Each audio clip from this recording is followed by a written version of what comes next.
In this tutorial, I'll introduce you to Cutout Studio, a dedicated studio environment that allows you to separate the subject of a photo from its background.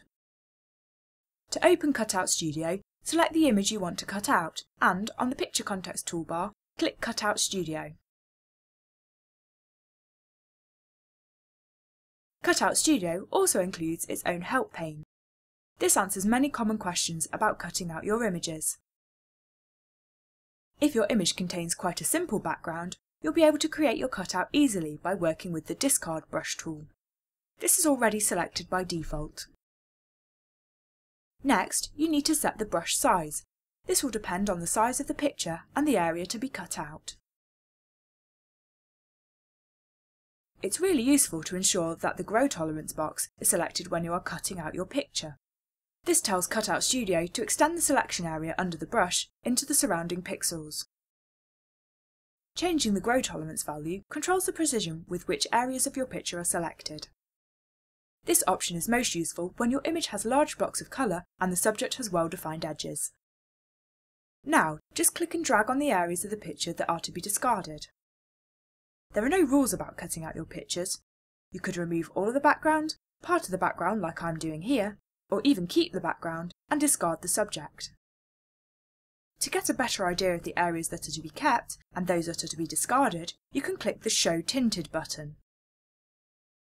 Because we started with the discard brush, areas marked in red will be discarded. If you accidentally mark an area to be discarded, but you actually want to keep it, don't panic. Simply select the Keep Brush tool from the toolbar on the left, and then paint over the area you want to keep.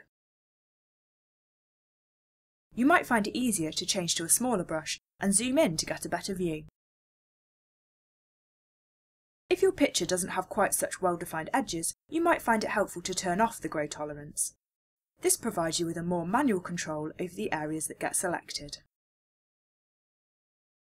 It's a good idea to preview your cutout before saving it. This will allow you to see what your finished picture will look like and check that the cutout has been successful. I think the cutout looks okay, but just to make sure that I haven't missed anything, I'll temporarily change the background colour. By choosing a bright green, I can see that the cutout isn't symmetrical, and a small area of the picture still needs removing from this side.